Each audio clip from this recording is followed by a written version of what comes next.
Hello সবাই, সবাই কেমন আছেন? আশা করি সবাই ভালো আছেন। শিকাস লাইফস্টাইলে সবাইকে স্বাগত। আজকে আমি গাজরের খিরসা বানাবো। এই খিরসাটা খেতে এত মজা। বাড়িতে যদি কোনো অনুষ্ঠান থাকে তাহলে কিন্তু আপনি এই ডেজার্ট আইটেমটা অবশ্যই রাখতে পারেন। এই ডেজার্ট আইটেম খেলে কিন্তু মেহমানরা অনেক বেশি খুশি হয়ে যাবে। তো চলেন দেখি কিভাবে আমি এই ডেজার্টটা তৈরি করি। আমি প্রথমে একটা পাতিলের মধ্যে 700 ml এর মতো দুধ নিয়ে নিচ্ছি। দুধটাকে একটু ফুটিয়ে আমি কিন্তু গাজরগুলো দিয়ে দিব। আর গাজরগুলোকে একদম পাতলা পাতলা করে কাটতে হবে। দুধ গরম হয়ে যাওয়ার পরে কিন্তু আমি গাজরগুলো দিয়ে দিচ্ছি।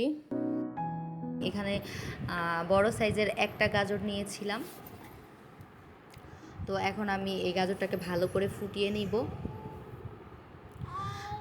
একটু গরম হওয়ার পরেই কিন্তু আমি এখানে এলাচ আর তেজপাতা দিয়ে দিচ্ছি। তেজপাতা আমি একটা দিয়েছি আর এলাচ দিয়েছি 2টা। এলাচগুলোকে একটু থেতো করে দিয়েছি ঘ্রাণটা বের হওয়ার জন্য। এখন গাজরটা সিদ্ধ হতে থাক, আমি পাশের চুলায় একটা ক্ষীর তৈরি করে নিব। এই রান্নার জন্য কিন্তু এই ক্ষীরটা বেশি প্রয়োজন। তো এই ক্ষীর বানানোর জন্য আমি যে বাকি 300 ml এর মতো দুধ ছিল সেটা কিন্তু দিয়ে দিলাম। এই দুধটা হালকা গরম হয়ে আসার পরে আমি কিন্তু এখানে 2 টেবিল চামচ ঘি অ্যাড করে দিচ্ছি। তো ঘি দেওয়ার পরে আমি একটু নাড়াচাড়া করে নিচ্ছি আর দুধটাকে একটু গরম করে নিচ্ছি। দুধটা ফুটে আসলে কিন্তু এর মধ্যে আমি গুঁড়া দুধ অ্যাড করব। বাটির 1 বাটি দুধ দিয়েছি। গুঁড়া দুধ দিলে কিন্তু খাবারের টেস্ট দ্বিগুণ বেড়ে যায় আর ফ্লেভারটাও কিন্তু বেশ ভালো আসে। তো আমি এখন গুঁড়া দুধ দিয়ে ভালো করে নেড়ে নিচ্ছি। গুঁড়া দুধ দেওয়ার পরে কিন্তু অনবরত নাড়তে হবে যাতে এটা দলা পেকে না যায়। তো আমি ভালো করে নেড়ে একটা ক্ষীরের টেক্সচার করে নিচ্ছি। আমার এই ক্ষীরটা কিন্তু ঘন হতে শুরু করে দিয়েছে। এ পর্যায়ে আমি এখানে একটু পরিমাণে গোলাপ জল অ্যাড করে দিলাম। যেহেতু গাজরের হালুয়া, গাজরের কিন্তু একটা স্মেল থাকে, এই গোলাপ জলটা দিলে কিন্তু স্মেলটা ভালো আসে।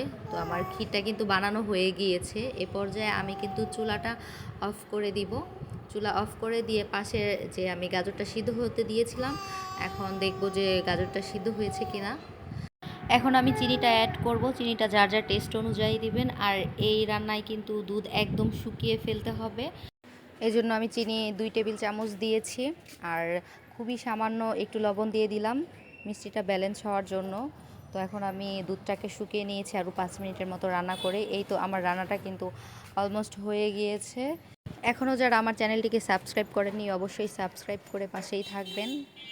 আর এই রান্নাটা এত বেশি সহজ, আপনারা বাসায় অবশ্যই ট্রাই করবেন আর খেতে কিন্তু ভীষণ মজার।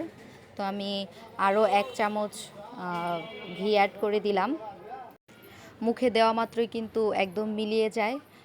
তো আমার রান্নাটা কিন্তু অলমোস্ট হয়ে গিয়েছে। এখন আমি ক্ষীরের সাথে এটাকে মিলিয়ে নিলেই আমার রান্নাটা শেষ। তো কেমন হলো অবশ্যই সবাই কমেন্টে জানাবেন আর ভালো থাকবেন সবাই। আজকের রেসিপি এ পর্যন্তই।